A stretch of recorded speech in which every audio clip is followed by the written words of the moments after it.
Is Danette Moss, a business operations and system strategist over at Let's Talk Strategies, home of the SaaS Factor. Jumping in here finally with step 5. It has been a heck of a day of a busy mom and wifepreneur, also entrepreneur.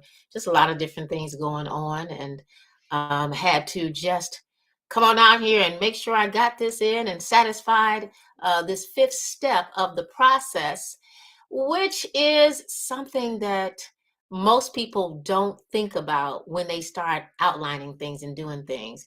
And y'all, that step is simply this: test thoroughly and implement. Okay? If you don't test out the processes, the procedures, the steps, the things that you put in place, how are you going to know if it's going to work for you? Okay? When you test it, implement it. Here's the thing: it's yours. So if something is weird about it or something is messed up about it, you can always go back and change it. But if you don't test it or implement, aka take action to it, how are you going to know what's going on or what it is that you may need to do for your business? Okay. The best way that you can do this thing is you can maybe, look at it like it's a trial period. Okay. Um, Lay out those changes. Make sure that not only that you test those changes, but that your VA, your team, your employees, whoever, get them to, walk through that with you. So that means you've got to do what? You've got to map it out and you've got to document it, right? In order for them to be able to walk through it, it has to be documented so they can see it. I'm all about that, write the vision and make it plain. But the testing phase is a good phase because you get a chance to iron out all the kinks. You get a chance to look to see what's going on, but understand when you're doing this, oftentimes you cannot anticipate some of the crazy stuff that may pop up in the midst of the testing. So always have that sheet of paper and a pencil ready so that you can go ahead and document some of those things that you've gone through. Now, when you begin to implement those changes and you find that those changes really don't work and they've added more work to what you're doing than what you had before, switch it back. Don't trip out on it. But at least you know that you've gone through the process to see what's going on, what it is you need to do, what it is that you need to save so that you can move forward and not keep starting over, stop and start type thing. Processes really truly help me. And I've seen them help several of my customers and clients take their business to the next level because they're not starting all over each and every time. I've got processes for my email. I've got processes for my social media. Thank God I'm not doing it too much anymore. I've got a junior admin to do it. You guys can kind of tell when I'm out there doing it because I'm trying to get things to go that I messed up and goofed up on compared to what they've done. But nonetheless, when you have these things written down, the workflows, the processes, the SOPs, it allows you to move in its most efficient way. I hope that you guys have found some value in these not these last 5 days, but with these last 5 steps that I've shared with you all these days that I got a chance to come out there and share them with you. Step 1 was identify a business process to simplify. Okay. It's key. You got to identify it. And the best way to identify, the only way to identify it is you need to get what's in your head out of your head down on paper so you can run with it and others that'll see it can run with it. But you can't run with what you don't see. So in order for you to identify the business processes to simplify, get it out of here, down on paper, get started with it. Step 2 was to map out the process. Okay.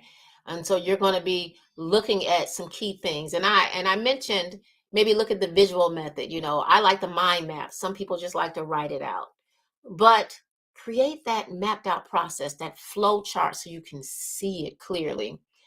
Step 3, analyze the workflow. Okay. But you got to do those top 2 first in order for you to be able to begin to analyze. You're looking for bottlenecks. You're looking for communication relays. You're looking for confusion. You're looking for lack thereof in your step-by-step process.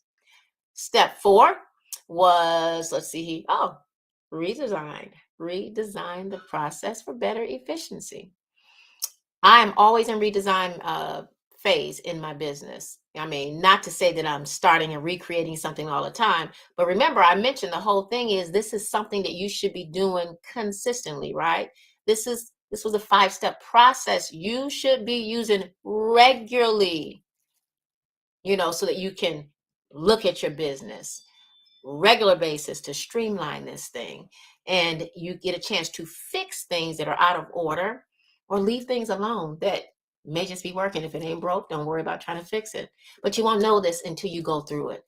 Life changes, business changes, all kind of different things take place, and I'm just advising that you go and you check this out. I would do it quarterly if it was me, to see if I got things in the right order that I needed in, to see what I need to do. Hey, it's what we call a checkup from the neck up, right? Well, listen, I'm getting ready to go ahead and check out of here. Like I said, I've had a busy, crazy, cray day today, and I'm just looking forward to get ready to get to that rest mode. But before I log off and end this video, I do want to invite you to my upcoming workshop. It takes place on September 1st. And you should already kind of guess what the title of it is and the topic is going to be. Just in case you're not and you don't understand or don't remember what it is called Streamline and Simplify Your Business. Now, I'm going to be delving deeper into the 5 key steps for creating efficient and powerful business processes. I'll be touching on what I've kind of dropped some nuggets on in these last 5 videos, but we're going to peel back the onion layer a lot more. You guys will be armed with a strategic action planning guide where you can map out your business processes or redesign your business processes right there during the workshop. Now, in order for you to get that action guide, you will have to register. Make sure you're going out to the link in my bio. You can go to meet.danettemoss.com, the link that's in my bio on Instagram and on LinkedIn, or you can go directly to the website, which is ssYB.letstalkstrategies.com. And SSYB only stands for Streamline, Simplify Your Business. I am so looking forward to helping you get your sass on in your business, helping you get out of the spirit of perfection so that you can get moving and manifest that thing that I know you plan on manifesting, and that is a successful business.